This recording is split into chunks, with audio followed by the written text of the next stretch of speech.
Hi, my name is Molly. I'm going to be your nurse today. I'm going to be helping to educate you on insulin administration so that you can safely do this at home. So the first thing we want to know is, okay, why are we taking insulin? And it's because you have type 1 diabetes. What that means is that the cells in your pancreas no longer create insulin.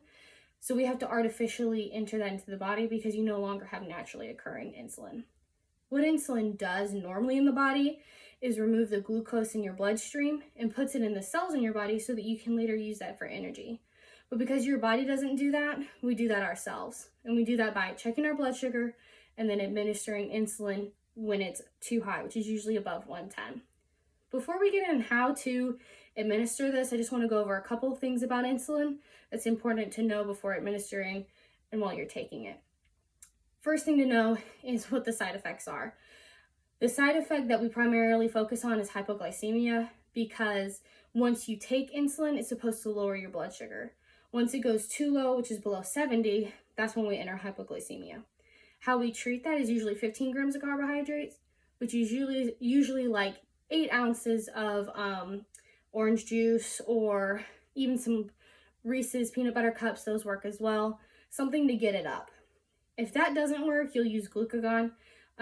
It's usually an injection, goes in the legs or arms or even your stomach. If that doesn't work, then we need to seek emergency help because we're reaching a level where we genuinely need emergency help.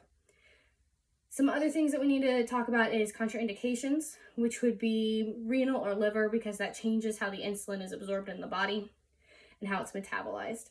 If you have those issues, then we start kind of changing how we're doing our insulin administration. The other things that we need to talk about is drug-on-drug interactions.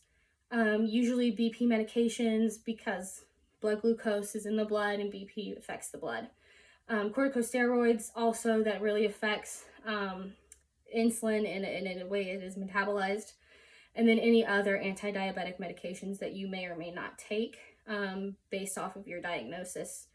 Some other things like herbal supplements and stuff like that are garlic, ginseng, and bilberry. The reason those kind of affect the blood is insulin, is because of how they operate in the body. They change your metabolism. So those are the things that we kind of want to keep an eye on. Signs and symptoms of hypoglycemia also, just real quick before we get started into how to do this, is cold and clammy skin, usually some dizziness, tremors, generalized weakness, and then visual disturbances, which is like blackening out of your vision, things kind of floating around. Those are usually our signs and symptoms of that adverse effect. So we want to be careful when we're administering medication for those very reasons. Then what we want to do now, if you're ready, is to go ahead and go over injection. Okay, sounds good. So first thing we want to do is insulin, that is going to be stored in the refrigerator. It needs to stay cold because it keeps it for longer. So we have that. Before you get started, you make sure you have your insulin, you have your needle, which is usually just a regular insulin needle, and then an alcohol prep because we have to clean the skin before we inject, and then your sharps container because we want to safely dispose of our needles. It's very important to have needle safety while we're administering our insulin or if we're administering it to other people. So first what we want to do is we're going to grab our needle and we're going to remove the lid. And let's just say we're giving 10 units of insulin. So we want to go ahead and pull out 10 units of air. So that's all we've pulled into our needle. And then the next thing we want to do is take that air and put that into the vial of insulin, just like that. Then, trying to be careful not to bend that needle, we will pull it upside down and then pull out that injection amount for taking insulin. So our 10 units. Once we've pulled out our 10 units, we try not to recap our needles. That is suggested, but I'm just going to do this in order to keep that needle covered so that I don't poke myself or poke anybody else in the meantime. Then we're going to take our alcohol prep, and I'm just going to be demonstrating this on some oranges here. Take our alcohol prep, and we're going to clean the area nice and well. Just like that. And then we're going to wait for it to dry. You don't blow on it, you don't wave on it, you don't pat it dry, you wait for it to dry. Then once it's dry, we're gonna make sure we remove our cap.